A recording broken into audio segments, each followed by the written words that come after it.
नमस्कार दोस्तों, अपने YouTube चैनल आगे की सोच में आप सभी का हार्दिक स्वागत एवं अभिनंदन करता हूं।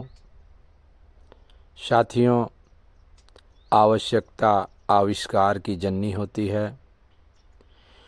इसी को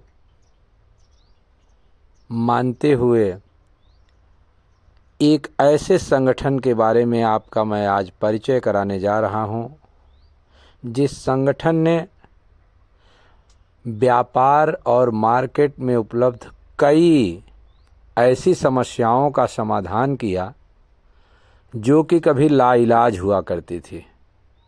साथियों, डिस्ट्रीब्यूटरों की बारे में तो आपको अच्छे से पता होगा कि कोई न कोई डिस्ट्रीब्यूटर हर मार्केट में किसी न किसी प्रोडक्ट को लेकर के मार्केटिंग करता रहता है। उसमें एफएमसीजी के भी प्रोडक्ट होते हैं, साथ ही साथ बड़ी बड़ी एजेंसियां होती हैं जो कि मार्केट में काम करने के लिए कोई न कोई डिस्ट्रीब्यूटर नियुक्त होता है। साथियों, सन 2003 के पहले की स्थिति ऐसी थी कि कोई भी व्यक्ति किसी भी कंपनी का काम कर रहा है तो उसका काम उसका सिक्योर नहीं हुआ करता था। कभी भी उसके काम को बदल जाने का अंदेशा बना रहता था। कोई भी व्यक्ति नई पूंजी लेकर के जब मार्केट में आता था तो वह किसी न किसी के काम को डिस्टर्ब कर दिया करता था, और जो व्यक्ति पहले काम कर रहा था उसकी पूंजी, उसका डैमेज क्लेम, कई चीज़ें मार्केट में फंस जाया करती थी।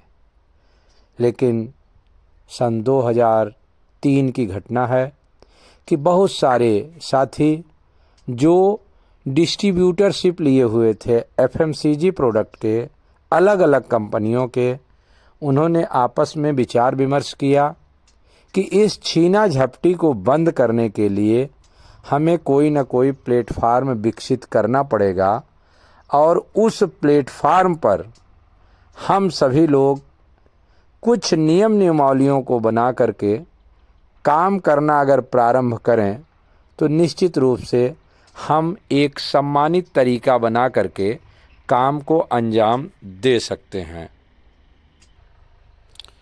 साथियों, जैसा कि समस्या के बारे में हमने शुरू में ही चर्चा किया कि एफएमसीजी गुड्स का काम करने वाले कभी भी अपनी स्थिति को महफूज नहीं मान के चलते थे कि जो काम हम कर रहे हैं वो काम हम करते ही रहेंगे। कंपनियां किसी न किसी को लालच दे करके, बड़ा काम का झांसा दे करके किसी न किसी से पूंजी लगवा दिया करते थे, और नतीजा निकलता था कि मार्केट में जो पहले काम करता था उसका व्यवसाय बंद हो जाया करता था। लेकिन इस समस्या का समाधान सन 2003 में बहुत से उत्साही साथियों ने खोज लिया और एक नियम बनाया कि जितने भी लोग मार्केट में काम कर रहे हैं उनके काम की लिस्टिंग होगी उनके नाम से, उनके फर्म से, और कोई भी व्यक्ति जो इस संस्था का सदस्य होगा वह दूसरे के काम को डिस्टर्ब नहीं करेगा और बिना एनओसी लिए काम को शुरू नहीं करेगा।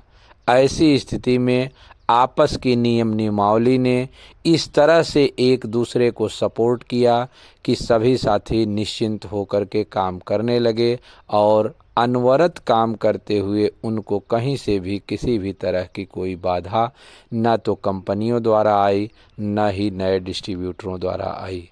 साथियों, यह जो कुछ आप देख रहे हैं, बहुत से फोटोग्राफ्स और वीडियो में जो कुछ दिख रहा है, वह 20वीं वर्षगांठ मनाते हुए ओबरा सोनभद्र उत्तर प्रदेश के डिस्ट्रीब्यूटर साथी हैं जो कि मार्केट में एफएमसीजी गुड्स के डिस्ट्रीब्यूटरशिप लिए हुए हैं और वो अपने काम को पूरे उत्साह से काम कर रहे हैं। इस वीडियो को दिखाते हुए और ओबरा डिस्ट्रीब्यूटर एसोसिएशन के बारे में बताते हुए मेरा महज केवल इतना ही उद्देश्य है कि साथियों, अगर हम आप एक दूसरे को मान्यता दें तो कहीं से भी कोई संविधान आड़े नहीं आता है, कहीं से कोई दिक्कत नहीं आती है। हमारी आपकी मान्यताओं से बहुत सारी समस्याओं का निदान हो जाया करता है और निदान प्राप्त करने के लिए हमें हमेशा उद्यत रहना चाहिए। साथियों, सीधी भाषा में अगर आपको बताऊं तो आप यह समझिए कि आपस की एकता से एक बहुत बड़ी समस्या का निदान हुआ। इसी तरह की बहुत सी समस्याएं समाज में हमारे आपके बीच में सर उठाती रहती हैं। हम समस्याओं से हारते रहते हैं और कानून के सहारे मुकदमेबाजी या अन्य पचड़े में पड़ते रहते हैं। आपसी समझदारी को विकसित किया जाए, आपसी लोगों का सम्मान किया जाए और समस्याओं का निदान लिया जाए। आज की वीडियो में बस इतना ही। आगे अन्य किसी समस्या पर अन्य किसी संगठन के बारे में आपको परिचय करवाऊंगा। तब तक अपना आप ध्यान रखें। Take care. Bye bye.